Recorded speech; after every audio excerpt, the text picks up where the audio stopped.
John Constantine, a Hellblazer podcast.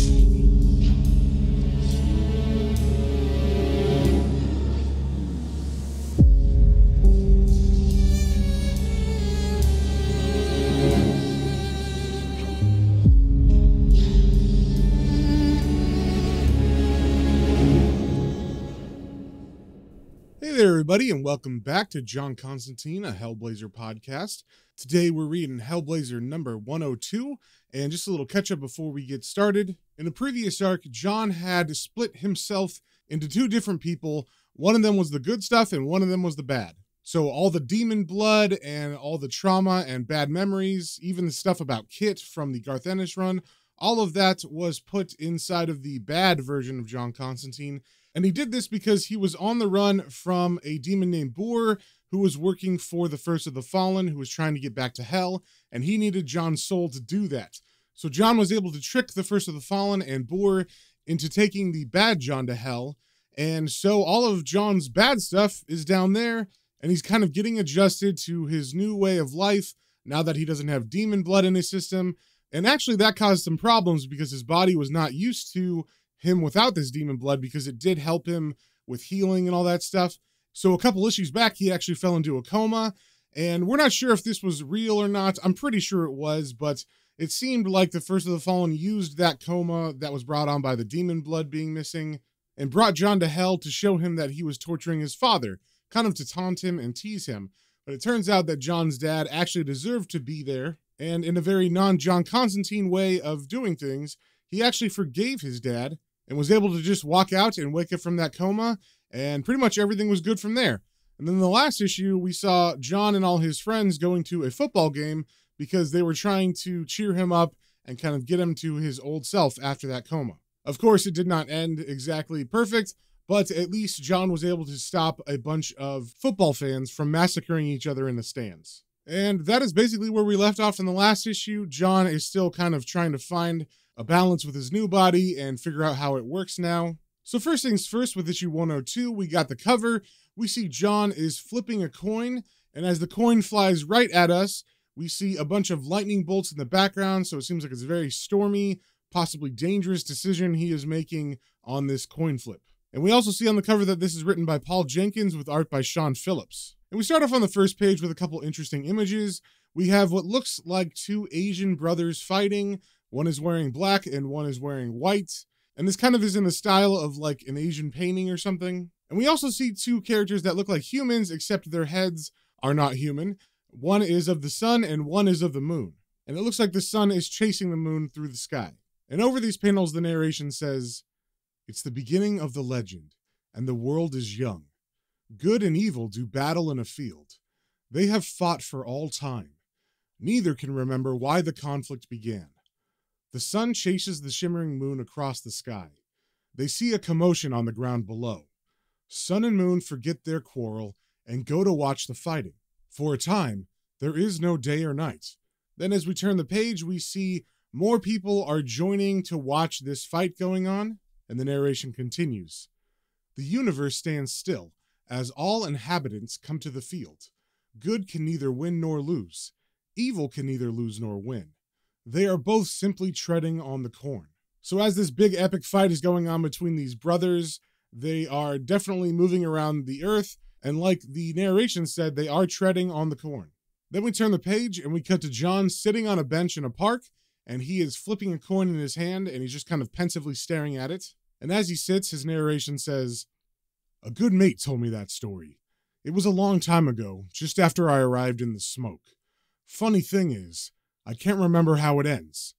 That's not my fault, though. Not all of me, anyway. See, I'm not the person I used to be. I used to know my place in the grand bloody scheme, back when I was just a downtrodden ear of corn. Now I'm no more than a vaguely interested bystander, and the future is just a bloody coin toss." So as John is sitting there flipping the coin actually falls down on the ground, and we see there's also a stick in front of his feet, and in front of the stick are parallel lines in the dirt, and it seems like maybe he drew those lines, and as he picks up the coin that he dropped, he brings it up to his face and he gives it a good look. It seems like he's just confused about where he fits in the world right now. And we also see the name of this issue is Difficult Beginnings Part 1, The Single-Sided Coin. So once John is done staring at the coin, he begins flipping it once again in the air, and as he does, the narration says, "In what can only be described as a supreme act of spiritual chicanery, I recently accomplished a complete overhaul of my previously unscrupulous self. The new me apparently decided to send the story's ending to hell, along with the other nasty stuff I felt I didn't need. Naturally, I thought this was a good idea at the time, but now I'm starting to realize I might have buggered things up, as per bloody usual. And so, for not the first time in my life, I'm back to asking questions about who I am and what I'm supposed to be doing." And then we see John flip the coin one last time, and as it comes down in its arc, this time he doesn't catch it and he lets it hit the ground. And as he stands up to leave, his narration says, "You'd think that for once, just one sodding time, the answer would be straightforward. You'd think that, wouldn't you?" And as John walks away, he looks down at the coin at his feet and he says, "Typical. Absolutely fucking typical." Then we turn the page and we see John is walking down the streets of London. And of course, the whole time he's walking, he's in his head. As he passes by windows, he sees his reflection and he stares at it like it's someone else. And while he's walking, the narration says, "Fact is, I've long since learned there's never a simple answer to anything. Any answer you do manage to squeeze out generally comes in the form of a brand new question. To make matters worse, Mother Nature, being the contradictory old cow that she is, occasionally delights in sending you the wrong way up a one-way street. You wander into the middle of speeding traffic, absorbed by the question at hand. At that very moment, a fucking great celestial lorry comes flying round the corner. You look up to see the bastard bearing down on you. Oh dear, you think. Just as meaningful coincidence hits you up the arse at 90 miles per hour. And suddenly, everything's up in the air again. Then we get another panel of the coin that John was flipping flying through the air. Then we cut to some flashbacks of John trying to hang out with his friends, trying to act normal and be his usual old self. But something's not clicking. He's not able to really have fun with his friends. And even as he smokes while they're talking, we even see his hand look like it goes invisible, almost like he feels like he's a ghost or something. And over these panels, the narration says, "Well, I've completely outdone myself this time. Ever since I cast my darker side into the depths, I've had a terrible feeling that something's missing. I've tried to ignore it, to pretend it's just a natural reaction, but now I'm certain something's very wrong indeed. True, I've pulled another fast one on the assembled forces of darkness and made my good escape. Only problem is, I'm worse off now than before." Then we get a different flashback of John waking up in a sweat, like he's been having nightmares, and the narration continues. "I can't seem to summon any urgency. The world now seems like a waking dream. I'm beginning to suspect that I'm wearing my own face, just for the duration of my relatively pointless time on Earth. But somewhere in there is the feeling that maybe this isn't a dream, or maybe I can no longer see where the dream ends and reality begins." Then we cut back to present, where John is still walking through the streets, but now every person that he passes doesn't look solid. They actually look like ghosts walking by him, and John seems kind of freaked out by this, and his narration continues saying, "There's supposed to be two sides to every coin, but I had to go and change the rules, didn't I? There's only one side to me now, the good side, the safe side. I'm no longer a part of the grand bloody scheme. I've removed myself from the game. That's why reality's running away, as fast as its legs can carry it." And as these people that look like ghosts walk by him, he begins to, like I said, get freaked out, and he rubs his eyes, and he says to himself, "Shit, steady on, John." Then we see him turn, and he walks into a Chinese restaurant, and on the windows of this place are the two brothers who were fighting in the story in the beginning of this issue, and they are facing off as John walks in between them into the restaurant. And John's narration says, "And that's why I'm ambling along in hot pursuit." And as John walks through the restaurant, he actually walks up to an old woman who's going in the back, and he says, "Hello, love. Is Wong about?" And the old woman replies, Yes, this way." And then she takes him into the back room where there's an empty table, and she waves to John to sit down in the chair, and as he does, she says, "You wait here. He coming. He know you are here." So John sits down, and as he does, he drinks some tea, and then he pulls maybe the same coin, maybe a different one, out of his pocket, and he begins to flip it again. And this room has a bead curtain for a door, and so he hears the beads begin to rattle, and as he looks up, he sees a middle-aged Asian man, and the man says to him with a big smile on his face, "Hello, John. Long time, eh?" And then John pulls out a cigarette and he lights it and he says, "I need your help." And as Wong stands in front of him, he replies, "Of course. Why else you here?" And then John shows him the coin that's in his hand and he says, "I'm dead serious, mate. Just hear me out, all right?" Then we see panels of Wong sitting down, listening intently and smoking a cigarette with John as John tells him what he's been thinking. And the narration says, "The air soon clogged with the smell of wonton soup and Juan's fiendish French cigarettes. It's the old familiar mixture of cabbage and cat shit that I remember so fondly. The restaurant's agreeable energy hums through the beaded curtain. I find my story easy to tell and hear. I tell Wong everything I can remember. About Newcastle, the demon blood, the cancer. I tell him about splitting my soul in two, and my rather alarming relationship with the devil. He takes it surprisingly well, considering." Then we get a panel of Wong laughing at John, and he says, "Ha ha, you always tell good joke, John." But John fires back, "Come on, Wong. I'm not fucking about. Believe me. I need some advice." And Wong replies, "Yeah, but you never listen to me. You never let shit just happen. Always have to interfere." And John takes a long drag of his cigarette and he says, "Not this time, mate. Fact is, letting shit happen is what caused this problem in the first place." Then we get a flashback of John sitting at a dining table in a kitchen, and he's got an envelope in front of him and a pencil, and he begins to draw some lines on it, and it looks very similar to the lines that he had drawn with the stick in the park on the ground. And over these panels of John drawing on this envelope, he tells Wong, "I was on me own, back at the flat, just being bored. I don't know. Ever since that business at Borley, I'd been overwhelmed by this horrible malaise, you know? As if I was standing on the outside looking in. Funny, I hadn't thought about you in years. All that messing about we did with the I Ching seemed like a bad joke from a lifetime ago. But you get older, and you learn to accept, I suppose. So I thought, why not? Maybe there was some incredibly profound answer to my predicament that I completely overlooked. I formed a question and threw my fate into the hands of coincidence.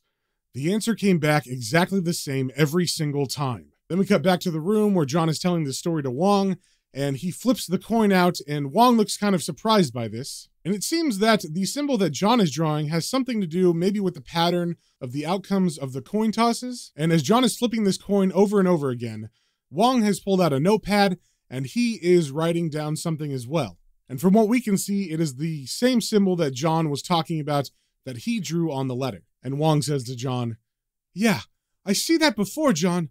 Sometimes people no answer they want. They throw coin that way on purpose, but not know they doing it." And as the coin lands again on the table, John says, "It's not as simple as that. Tails!" And then John picks the coin up again, and he positions it on his hand to flip it, and Wong says, "I Ching is a picture of your destiny, John. I tell you this long time ago. It uses chance order of coin throw to tell us who you are, and where you must go. You throw final time. Coin will only land one side or other." So John flips the coin one last time, and as it flies through the air, John says, "Fair enough." And as the coin hits the table, it bounces a couple times, but we don't see which way it lands. And then Wong looks at it with a very shocked look on his face, and he says, "Oh, fuck." And then he stands up quickly, and he says to John, "You can't stay here. You go, now." And John is kind of taken aback, and he says, "Yeah, all right. Take it easy, eh?" But now Wong is very serious, and he says, "No, I dead serious now, John. You make a big mistake. I not believe your story, but I listen to you good. Now you listen to me. What you did to yourself is stupid, dangerous. You of all people should know this. Nothing can be constant. The I Ching tried to tell you, but you think you above all that shit, eh?" And I'm going to go ahead and describe the symbol that they've been drawing because it seems like it's going to matter. Even though I'm not exactly sure what it means, I'm not really steeped in any of this I Ching mysticism, but the symbol is 3 parallel lines that have a gap in the middle, and then underneath them is a solid line that has no gap, and then under that is another line that has a gap in the middle. And the lines that have a gap in them are the same length with the gap included as the solid line. And I'm describing it because the next couple panels have these lines in them, and I figure they mean something, so I wanted you guys to know what they were. So as Wong is talking, we get a flashback panel of John talking to that old man in the woods from a couple arcs ago. And in this panel, we have the 3 parallel lines that have a gap in them. And Wong speaks over this panel to John, saying, "Well, you better pay attention to I Ching now. First trigram in your reading is K'un, the earth. You go there already, John, the forest. Now you must follow the path of your other trigrams. Only then will you be whole once more." And as we turn the page, we see more of those lines. There's 4 panels specifically. And in the first panel, we see 2 lines with a gap instead of 3. And there's a solid line underneath those 2. And we see lightning bolts crashing through this panel. And Wong continues saying, "Next place you must go is Chen, your place of thunder. You must listen to this thunder and rediscover what you tried to forget." Then the next panel has 1 line with a gap, then a solid line, and then another line with a gap. And this one has a picture of a meandering stream that turns into a waterfall, and Ching continues. "After thunder is water. Water is meaningful but dangerous. You must go there to relearn what you one time knew about evil." And then in the third panel, we have a solid line on top, and then 2 parallel lines with a gap underneath it. And in this panel, we also see a picture of a mountain. And Wong continues, explaining, "The last line, I cannot help you see. If coin falls one way, your trigram is Ken, the mountain. If this place is your destiny, your I Ching reading is balanced." Then we get the last of these panels, and in this one, the lines are a solid line, a broken line, and then a solid line again. And in this one, we see the picture of a dragon, and Wong continues. "If coin falls other way, you must find Li, the fire, to be complete. If this is what must be, your final hexagram is darkening of the light." Then we cut back to the room where Wong is walking out through the beaded curtain, and he turns back to John and says, "You be the coin, John. Throw yourself in the air. See where you land." Then we turn the page and we cut to later that day, and John is riding a bus, and he's sitting close to the window with his head rested on it, and he's staring at his reflection in it. And his narration says, "There's no time to plan, to prepare for what's coming next. I can't be certain what happened back there in the restaurant.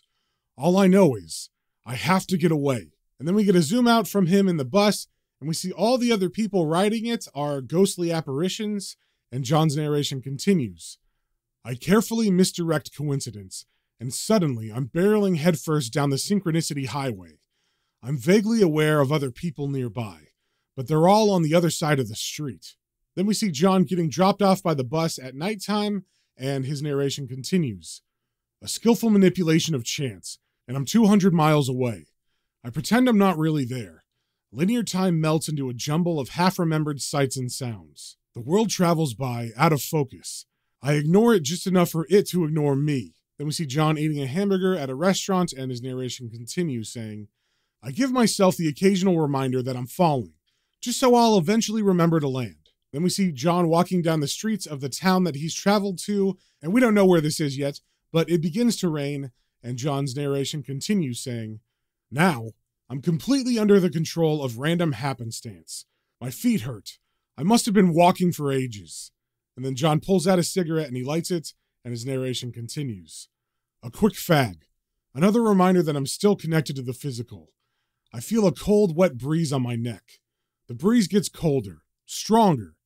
My auto-hypnotic state recedes, to be replaced by an emerging awareness of my surroundings." Then he hears something that gives him a fright, and then the sky illuminates and his narration continues. "I hear the sudden rumble of thunder over the hills, and just as suddenly, the journey is over." And then we see a bolt of lightning split the sky right behind John, and he holds out his hand to catch the rain, but it looks like he's catching the lightning. And if you remember, that was the first image after Earth that John told Wong he needed to do. He said, "You must go to your place of Chen, which is your place of thunder, to rediscover what you try to forget." And then John turns around to look at his surroundings, and behind him is a very ornate iron wrought gate. And John's narration says, "Immediately I know where I am. My feet are like lead weights in a sickening syrupy dream. The air carries an aftertaste of rusty water and carbolic soap. It all becomes clear now. This is the first stop on my journey of rediscovery. This is the place of my thunder." And then John walks up to the gate, and we see a giant, fancy building behind it, and in wrought iron letters above the gate, we see the word Ravenscar. And if you didn't know, this is the asylum that John was taken to after the Newcastle incident. And if you need a refresher on what happened in Newcastle, it's episodes 11 and 12 of this podcast. But I will give a little refresher just in case.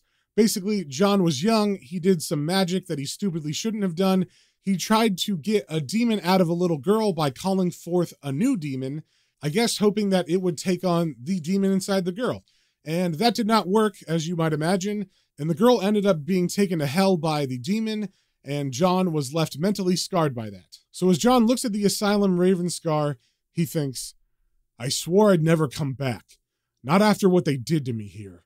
But if I want to reconstruct myself as a whole, I'll have to re-experience the darkest parts of my former life. The air was always turbulent and violent above Ravenscar. The thunder used to come off the hills and hurl itself onto the old Victorian edifice in the valley below. Nothing here ever seemed real. I used to pretend I was an extra in an old Lon Chaney film.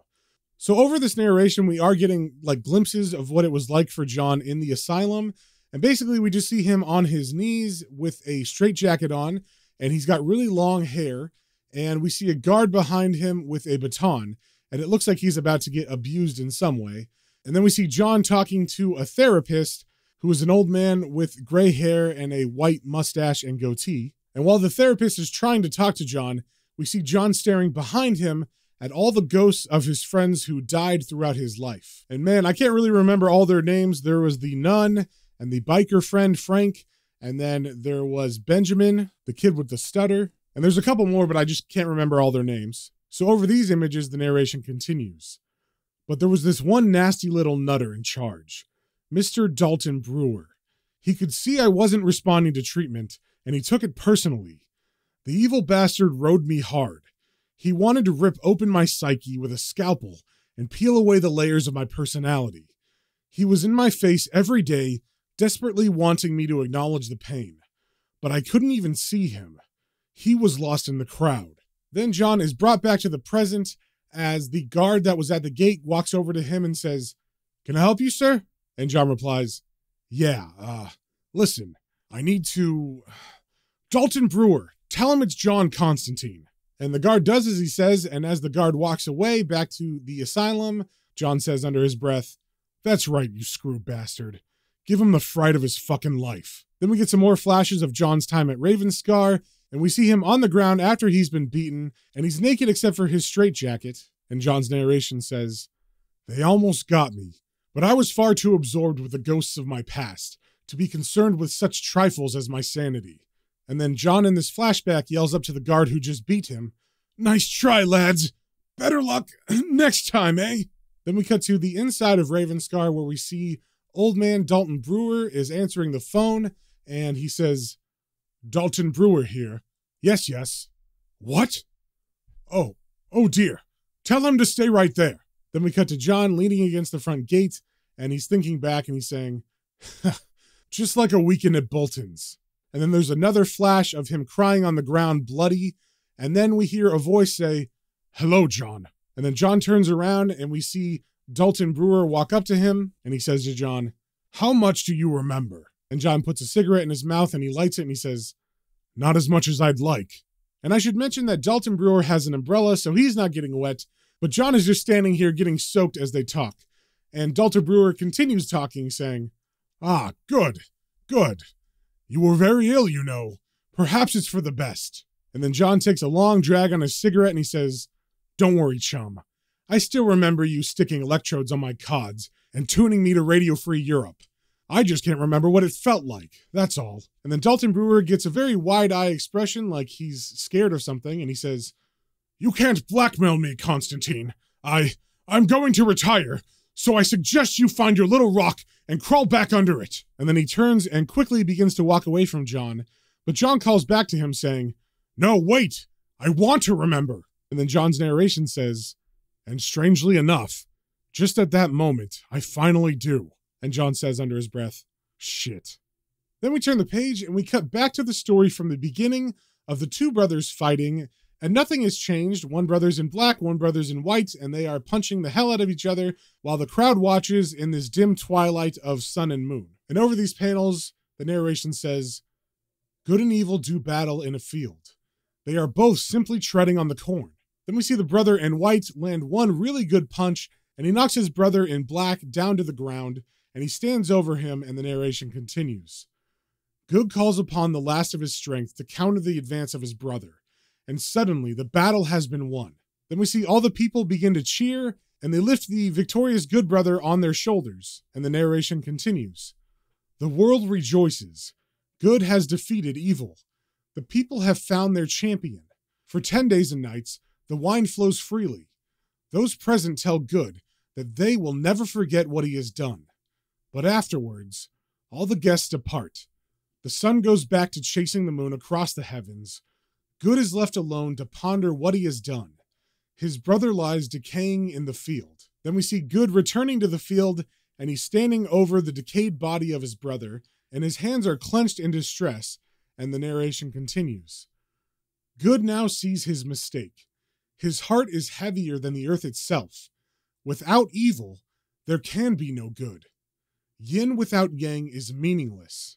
And then the good brother raises his hands to the sky, and he begins to yell. And then we cut back to John standing in front of the gate, and he is also yelling up at the sky. And that, my friends, is the end of the issue. So if you guys have any comments, questions, or suggestions, you can email me at planestrains and comicbooks, all one word, @gmail.com, and we will see you on the next one.